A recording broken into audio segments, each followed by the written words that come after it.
भारत के पूर्व प्रधानमंत्री अटल बिहारी वाजपेयी की 100वीं जयंती पर शिमला के ऐतिहासिक रिज मैदान में वाजपेयी को सीएम सुखविंदर सिंह सुक्खू सहित अन्य नेताओं ने शिमला के रिज मैदान पर श्रद्धांजलि दी। इस दौरान पूर्व प्रधानमंत्री को याद कर उनके देश के प्रति बहुमूल्य योगदान को याद किया गया। सीएम सुखविंदर सुक्खू ने कहा कि अटल बिहारी वाजपेयी का हिमाचल प्रदेश से गहरा नाता था। अटल बिहारी वाजपेयी एक स्पष्टवादी नेता के रूप में जाने जाते हैं और देश के प्रति उनका एक अलग ही योगदान रहा है। वाजपेयी जो देश के प्रधानमंत्री थे, उनकी आज 100वीं जयंती मनाई जा रही है।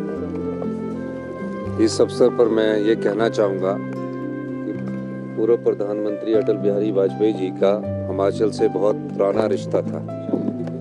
वो हिमाचल के मनाली में प्रीणी में आते थे और अक्सर हिमाचल के प्रति और प्रकृति के प्रति उनका एक अपना मोह था।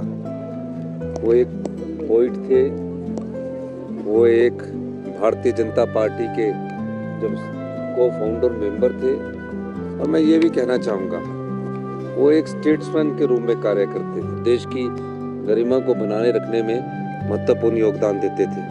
स्पष्टवादी थे। पहले दिन जब उनकी 13 दिन की सरकार बनी, फिर 13 महीने की सरकार बनी, फिर पूरे टर्म की उनकी सरकार बनी, तो बिल्कुल स्पष्टता से अपनी बात करते थे। उन्होंने जो देश के लिए किया उसको हमारा हिंदुस्तान हमेशा याद रखेगा। वहीं सीएम सुक्खू ने कहा कि वह आज दिल्ली जा रहे हैं और वहां से कर्नाटक जाएंगे और कांग्रेस की वर्किंग कमेटी की बैठक में हिस्सा लेंगे। दिल्ली प्रवास के दौरान वह केंद्रीय नेताओं से भी मुलाकात करेंगे और हिमाचल के विभिन्न मुद्दों पर बात करेंगे ताकि आगामी बजट में हिमाचल का ध्यान रखा जाए। हमारी CWC की 2 दिन की बैठक है और CWC की 2 दिन की बैठक के बाद मैं 28 तारीख को वहाँ जिस भी मंत्री से अपॉइंटमेंट अगर मिलती है तो मैं उनसे मिलकर आऊँगा।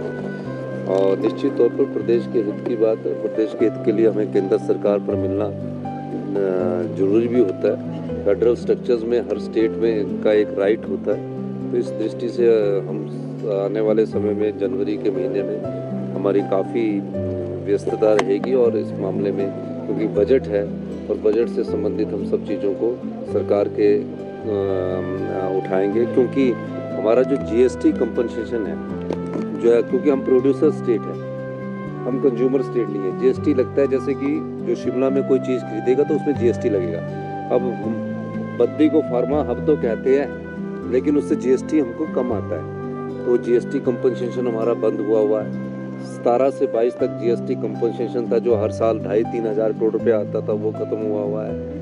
दूसरा RDG कम हुई है और सारे रिसोर्स कम किए। हमारी OPS देने के कारण हमारी लोन की लिमिट को भी कम कर दिया गया है। इन सब स्थितियों से मैं आने वाले समय में केंद्रीय नेताओं से मुलाकात करके इस बात को उठाऊंगा।